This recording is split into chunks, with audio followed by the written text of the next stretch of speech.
بسم اللہ الرحمن الرحیم۔ السلام علیکم۔ کارلافے ٹکر ایک طوائف کے یہاں پیدا ہوئی۔ اس کی والدیت کے خانے میں اس کی ماں ہی کا نام لکھا گیا۔ گندے ماحول اور عدم توجہ کے باعث 8 برس کی عمر میں اس نے سگریٹ نوشی شروع کر دی اور بمشکل 10 برس کی عمر میں اس نے چرس پینا بھی شروع کر دی۔ پھر 1983 کی وہ رات آ گئی جب اس نے اپنے بوائے فرینڈ کے ساتھ مل کر ایک جوڑے سے موٹر سائیکل چھیننے کی کوشش میں جوڑے کو ہلاک کر کے یہ دونوں فرار ہو گئے، لیکن چند ہی ہفتوں میں پولیس نے انہیں گرفتار کر لیا۔ مقدمہ چلا اور ٹیکساس کی عدالت نے دونوں کو سزائے موت سنا دی، جس کے بعد اپیلوں کا ایک طویل سلسلہ شروع ہو گیا۔ اسی دوران اس کا بوائے فرینڈ بیمار ہو کر جیل میں انتقال کر گیا، جس کے بعد وہ تنہا رہ گئی۔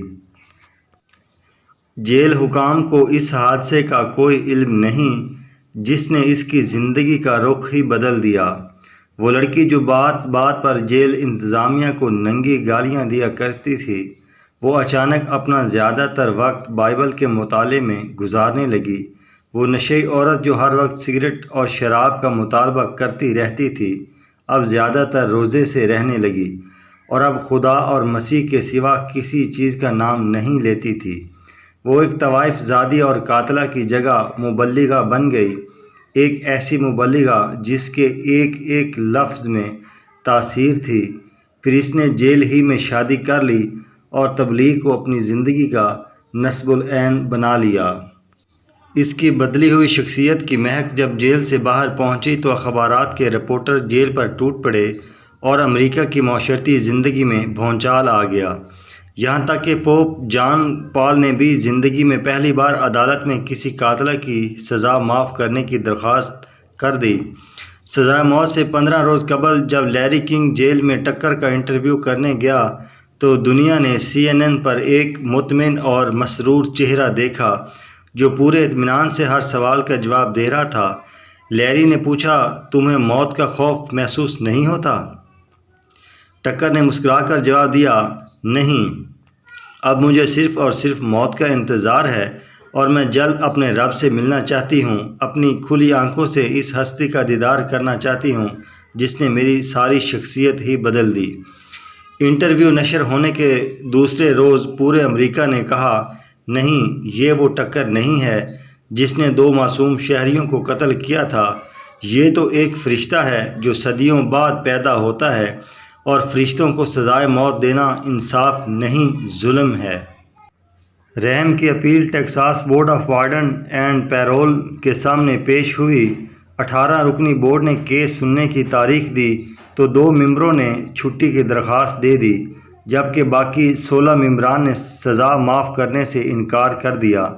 بورڈ کا فیصلہ سن کر عوام سڑکوں پر آ گئے اور ٹکر کی درخواست لے کر ٹیکساس کے گورنر جارج بش کے پاس پہنچ گئے۔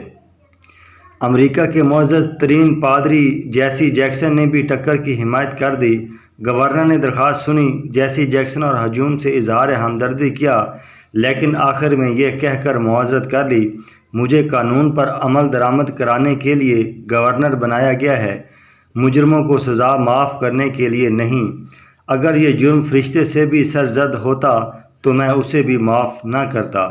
موت سے 2 روز قبل جب ٹکر کی رحم کی اپیل سپریم کورٹ پہنچی تو چیف جسٹس نے یہ فقرے لکھ کر درخواست واپس کر دی، اگر آج پوری دنیا کہے کہ یہ عورت کارلافے ٹکر نہیں، ایک مقدس ہستی ہے، تو بھی امریکن قانون میں اس کے لیے کوئی ریلیف نہیں ہے، کیونکہ جس عورت نے قتل کرتے ہوئے 2 بے گناہ شہریوں کو کوئی رعایت نہیں دی، اسے دنیا کا کوئی مصنف رعایت نہیں دے سکتا۔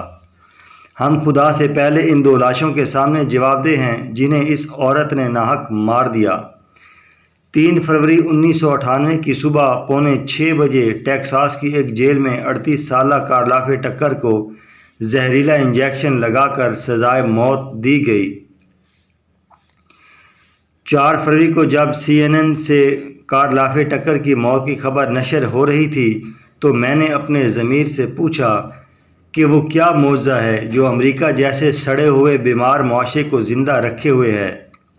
تو حافظے میں حضور سرور کونین صلی اللہ علیہ وسلم کا وہ قول گونج اٹھا، اگر میری بیٹی فاطمہ بھی چوری کرتی تو میں اس کے بھی ہاتھ کاٹ دیتا۔